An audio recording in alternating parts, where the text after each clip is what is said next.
we have basically done here is, we have divided the topics given in the UPSC syllabus list into smaller micro themes based on the previous year questions. So the entire topic can be subdivided into 3 smaller micro themes. Basically 2 themes and case laws which you need to prepare. The first is the doctrines which have been evolved by the Supreme Court. Is the controversies and the frictions, a set of challenges, a set of initiatives, a set of recent reforms with respect, a general pattern with respect to these bodies. Hello everybody, good afternoon, welcome to the microthematic analysis of GS paper 2. And in GS paper 2, today we are going to start with the first part of polity, as in the first few topics which are mentioned in the UPSC mains syllabus. Now, as we begin our preparation for UPSC mains, one thing which is very common is the voluminous content for the UPSC mains. And along with it, you have to prepare the optionals, practice answer writing and practice essay. In such a circumstance, it is very important that you revise the particular topics which have a higher probability of appearing in the mains examinations. And in that respect, a microthematic analysis providing you a bird's eye view of what to prepare and what to leave becomes very important. So, we will directly delve into polity. Now, polity is a very important subject you all know as far as mains preparation is concerned. If you see the UPSC syllabus, you will see very particular generalized topics which are mentioned. Be it separation of powers, regarding Indian federal system, functions and responsibilities of unions and states, etc. Now, what we have basically done here is, we have divided the topics given in the UPSC syllabus list into smaller micro themes based on the previous year questions, so that it becomes easier for you to start your preparation and revise your preparation as the time subsequently progresses. So now coming to the first bit of the polity syllabus, that is Indian Constitution, historical underpinnings and evolution, features, amendments, significant provisions, basic structure of the Constitution, etc. If you look into any general book, you will have approximately 20 to 21 chapters which falls under the broad category of this. Now if you go on revising those each and every aspect, the polity itself will take you 1 month. However, if you look at the previous year questions, the questions which have appeared have primarily focused on 3 aspects, starting with the philosophy of the Constitution, which includes the preamble, fundamental rights, DPSP. Then we can take the second micro theme as the case laws and case laws pertaining to very specific aspects. And thirdly, we have the important amendments. So the entire topic can be subdivided into 3 smaller micro themes. Now, one by one we'll be checking each of the micro theme. So, in the philosophy of the Constitution, we have, that is, making of the Constitution, which includes the Government of India Act 1935, the historical evolution of the Constitution, and then again UPSC has asked question with respect to the preamble of the Constitution, where it asked you to discuss each adjective attached to the word republic and what are their current state in the present Indian democracy. Again, in the philosophy of the Constitution, the second part is fundamental rights. Now, fundamental rights is a very important topic and should not be left alone ever for your UPSC preparation, because the text and the content which you gain out of fundamental rights can be used across papers and even in your essay answers. Now, if you see the fundamental rights part, the questions which UPSC has asked has been varied and has changed over the period of time, but the underlying theme is more or less the same. Now, if you see in 2015, The question which it asked was directly regarding the concept of freedom of speech and expression. And an attached current affairs, which was in news during that year. It was asked about why do the films in India stand on a slightly different plane from other forms of expression. Now, if you see, over the period of years, UPSC has changed the tonality and what it has been asking with respect to this particular topic. Then again in 2017, when the current affairs, right to privacy and puttu swarmi judgment was constantly in news, UPSC went into right to privacy. Similarly, across the years, if you see, there has been a constant overlap between the topics which UPSC is asking from fundamental rights and current affairs.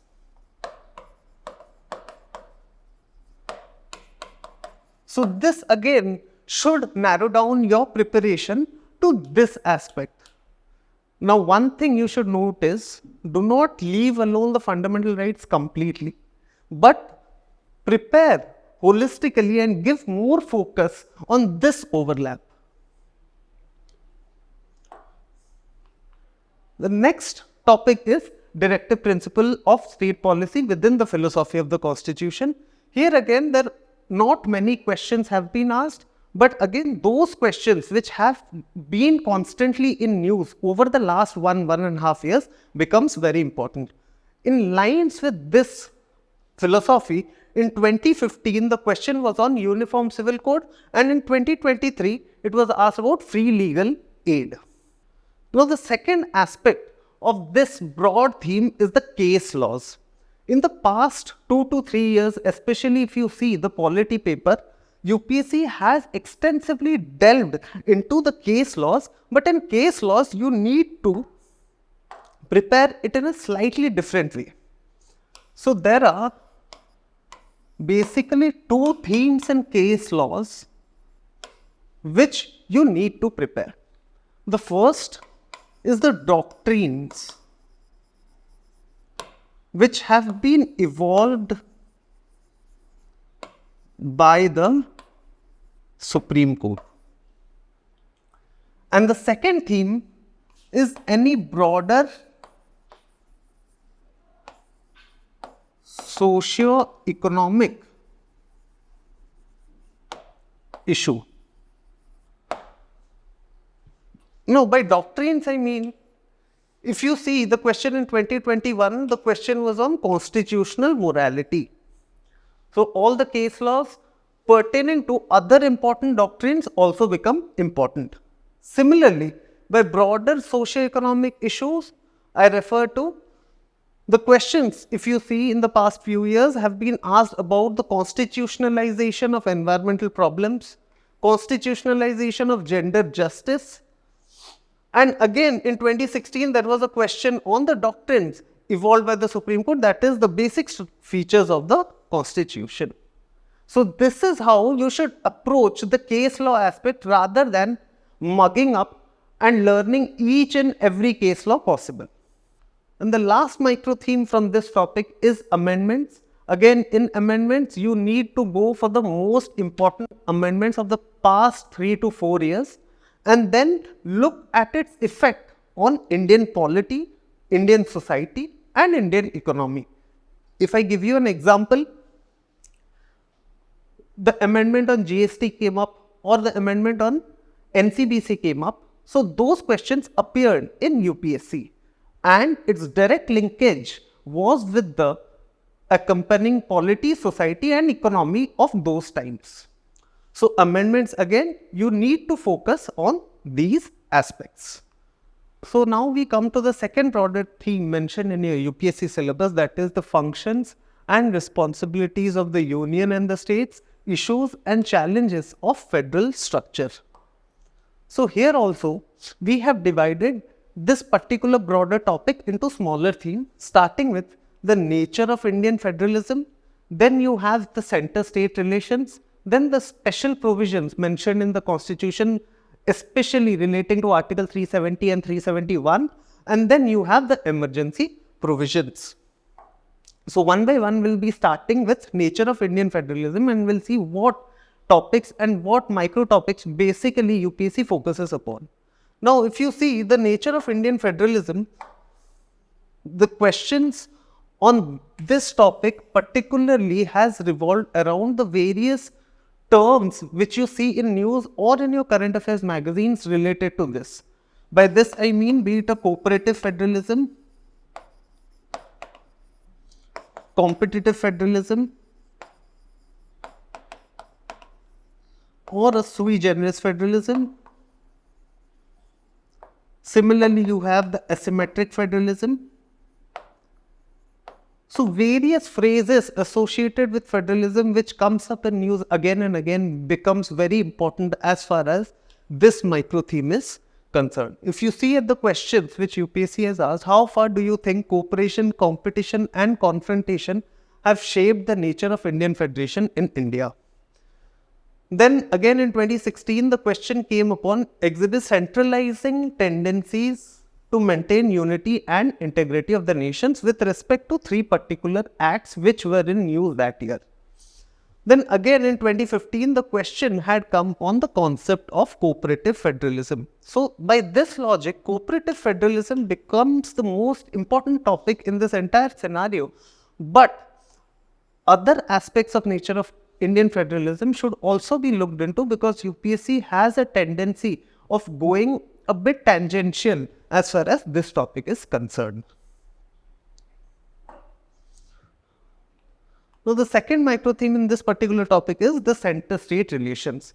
In center-state relations, what are you going to specially focus upon?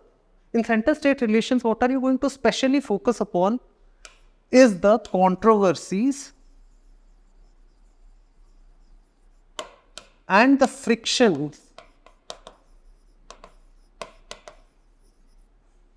which are in news that exist between the center and the states. So if you see in question 20, in the year 2016, the question came upon the essentials of 69th Constitutional Amendment Act and its anomalies, which led to conflicts between the elected representatives and the LG in the administration of Delhi. On similar lines, the interstate water disputes becomes very important with respect to this particular micro theme. Then again, the interstate border disputes again becomes important with respect to this year's mains. Then the economic problems which center and states constantly, or the tussle which goes on with respect to the GS2 compensation cess, becomes again an important topic as far as this micro theme is concerned. Now moving on to the next micro theme, that is with regard to the special provisions which are mentioned in the Constitution. This is pretty simple and pretty direct. If you see any current affairs magazine or your Lakshmikant, there will be 2 or 3 chapters or 2 or 3 articles delved into this. It especially pertains to Article 370 and 371 and the special provisions which have been made with respect to the states and union territories. Then the next important theme from this particular topic is the emergency. In emergency, make a note that focus primarily on Article 356 and financial emergency. Now, these are the 2 emergency which UPSC constantly asked, and there has been hardly any questions in its entire history of UPSC with respect to national emergency.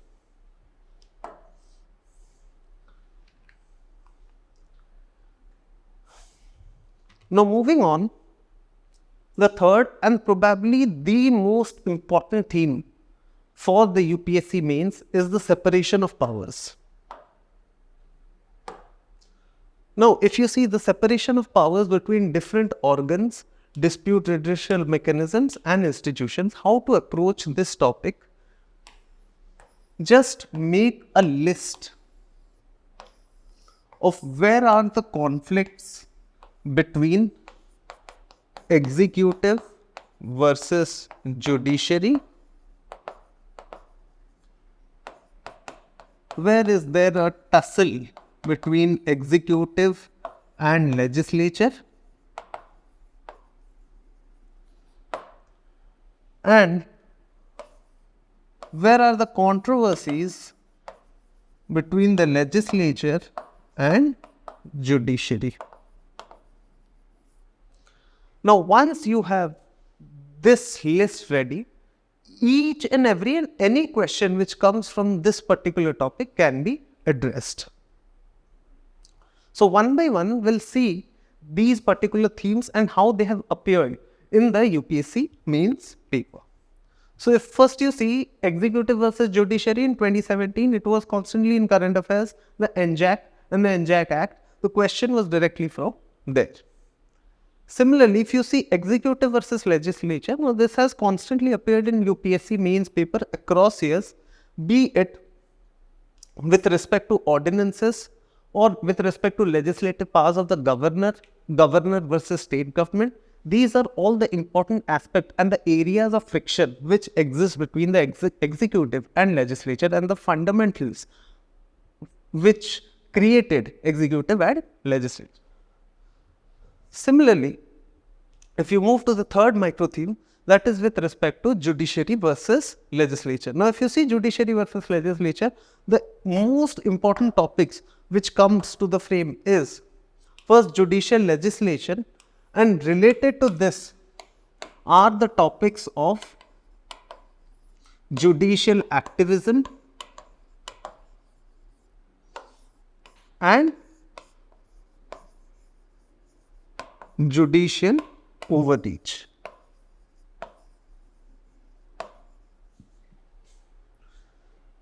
And along with it, the other important facet of this particular topic is how the judiciary plays an important role in keeping the checks and balances on the other two organs of the government. So, with respect to judiciary versus legislature, these are the 3 or 4 most important themes from which UPSC can delve into and ask you questions. And the other aspect, other than the tussles and areas of friction between the 3 organs of the state, is the basic concept of separation of powers and how separation of powers is practiced and institutionalized in other countries as well as in India, and what is the difference between the separation of powers that exists in India. Is it fluid or rigid? What are the checks and balances? So, basic fundamental concepts related to separation of powers is another area where UPSC time and again has been testing the aspirants. Now, in this first part, this again is a topic, local self-government. You get one question each and every year, at least one question from the local self-government. Now, what to study in local self-government is very important, because you see a number of articles across the years, you see a number of current affairs magazines delving into this part especially. So, what are those important aspects which you need to sort and take from those articles becomes very critical and crucial. So, with respect to local self-government, the first aspect is how the local self-government or the Panchayati Raj system in India has performed with respect to the 3 F's, that is funds, functions,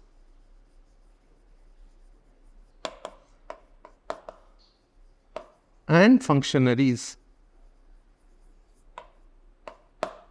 And another aspect which UPSC has started adding recently is the functionality. Now, once you break the entire topic of local self-government into these 4 aspects and then look at the measures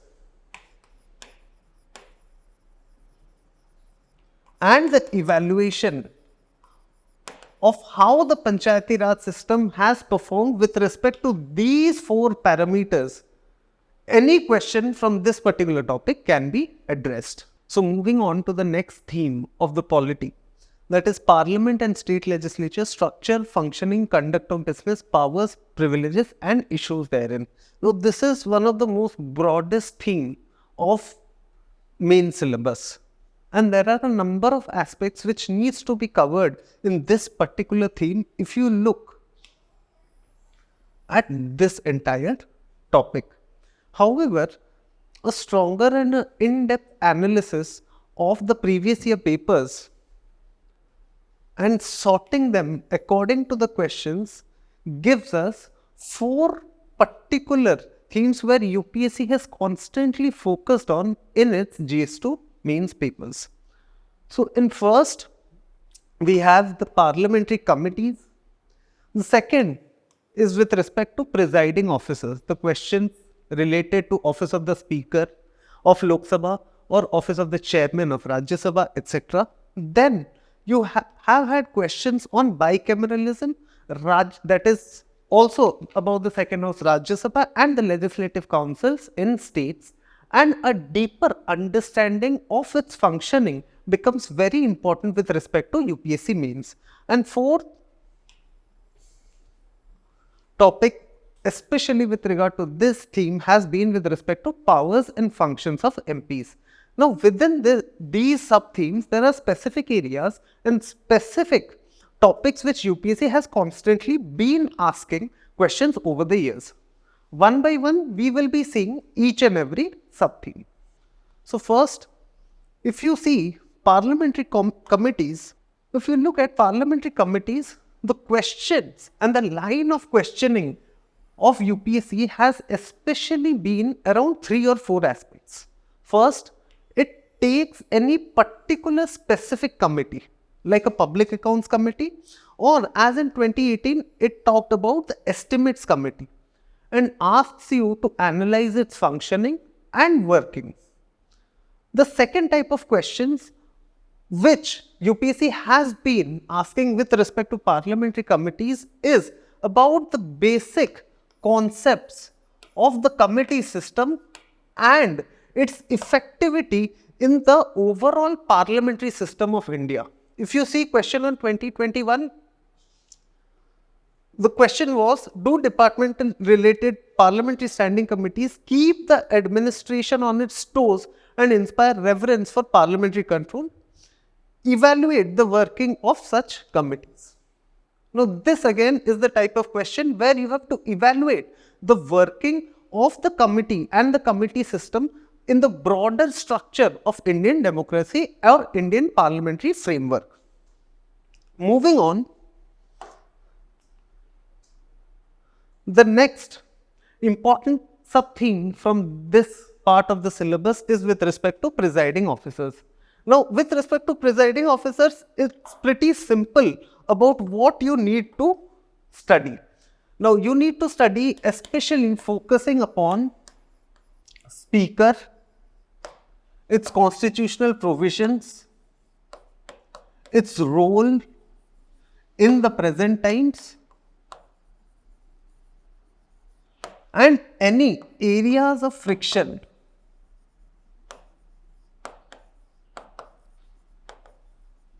or any controversies that exist with respect to the office of the Speaker. Now, in presiding officers, if you see the other presiding officers of the state legislative assemblies, chairman of Rajya Sabha, and its basic constitutional provisions also becomes important with respect to your mains preparation. Moving on, the next sub-theme from this topic is bicameralism, Rajya Sabha and legislative councils.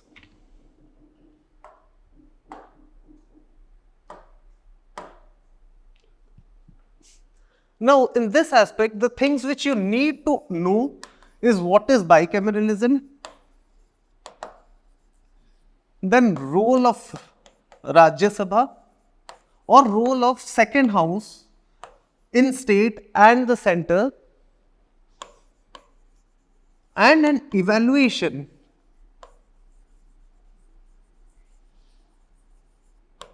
of its functioning. Moving on, the next sub-theme is powers and functions of MP. Now, very specific questions has been asked. Now, very specific questions have been asked, especially from this topic. If you look at the previous year questions, there are three particular aspects which comes up again and again. First is with respect to parliamentary privileges. Second, you have anti-defection law.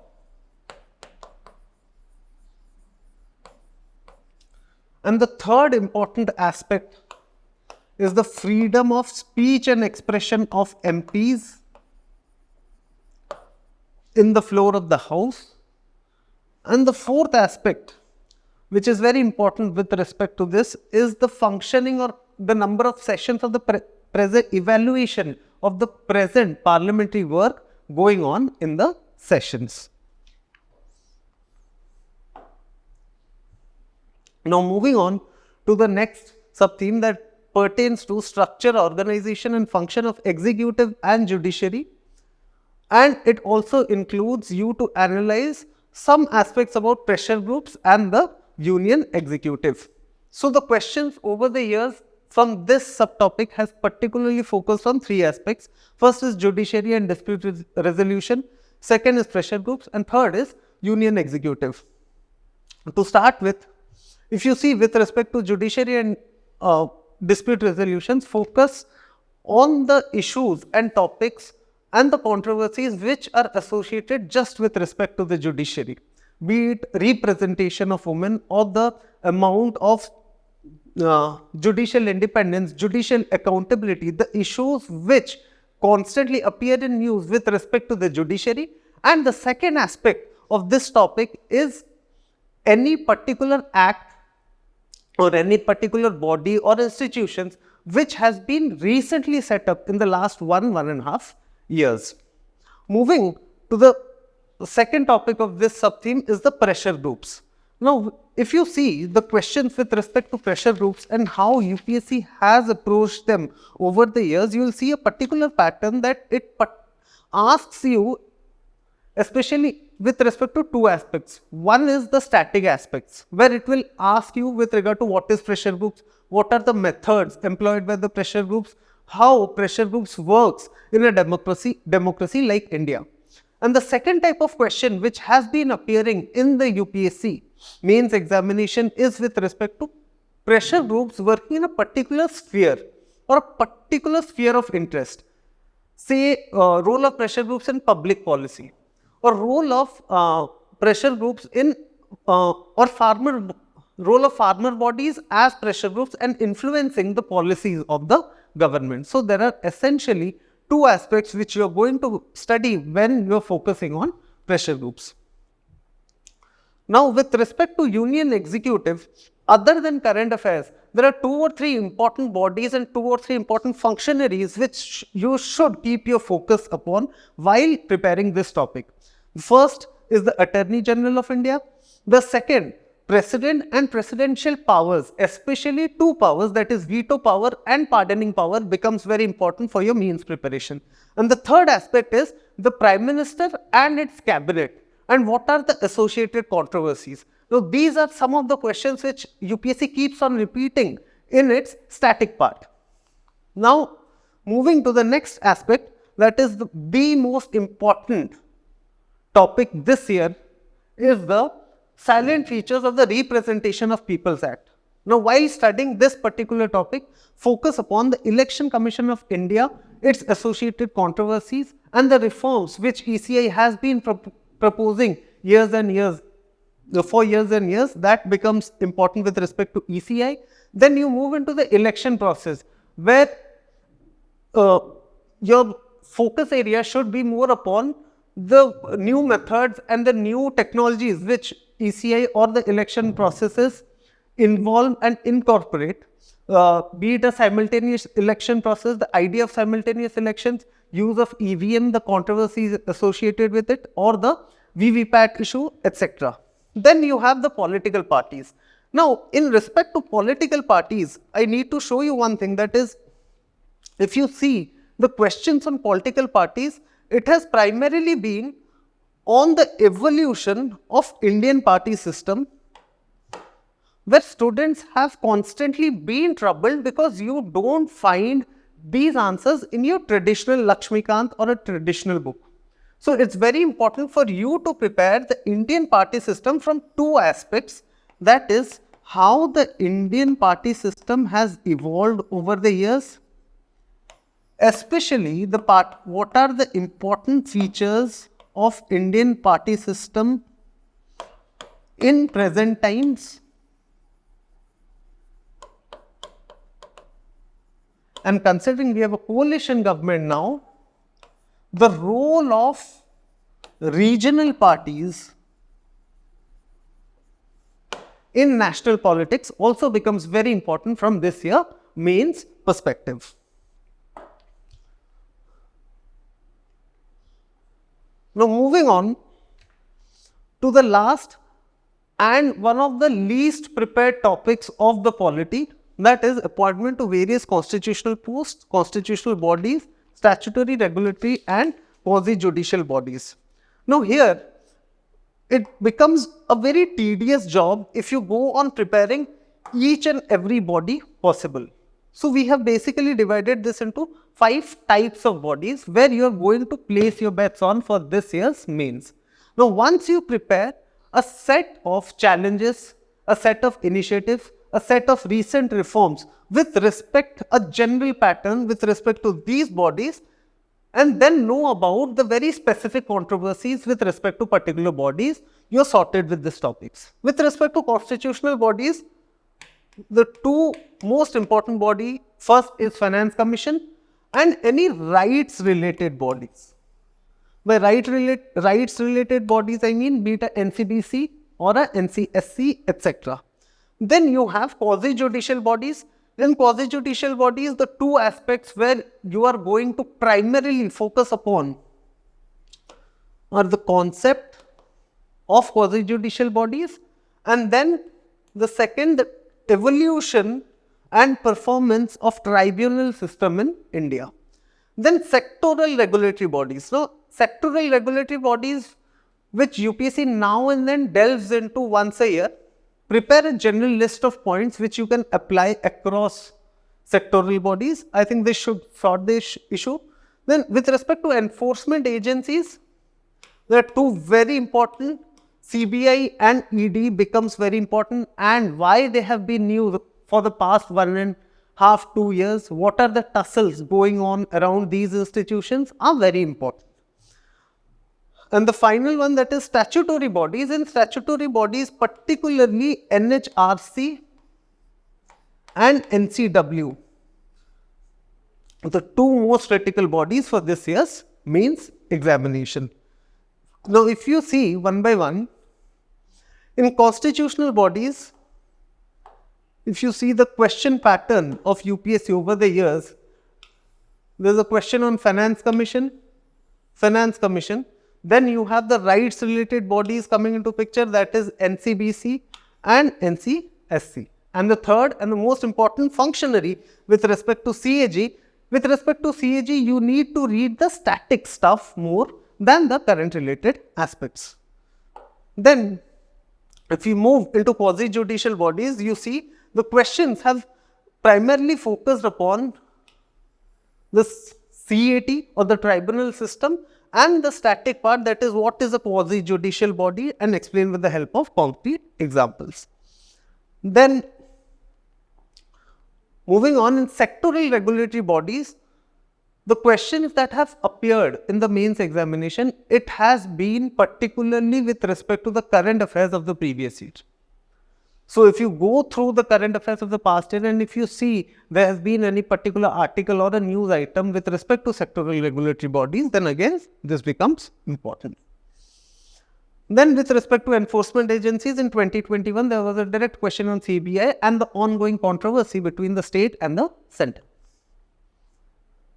Then with respect to statutory bodies, if you see, a lot of questions time and again have come from NHRC and NCW. These two are the most repeated themes, and you should entirely focus your preparation with respect to these two commissions, and along with it you can look into the Lokpal, considering it is also important from this year's means. So with this, we come to the end of the discussion of micro themes for polity. In the coming videos, we will be taking up other topics or other subjects from GS paper 2. Thank you.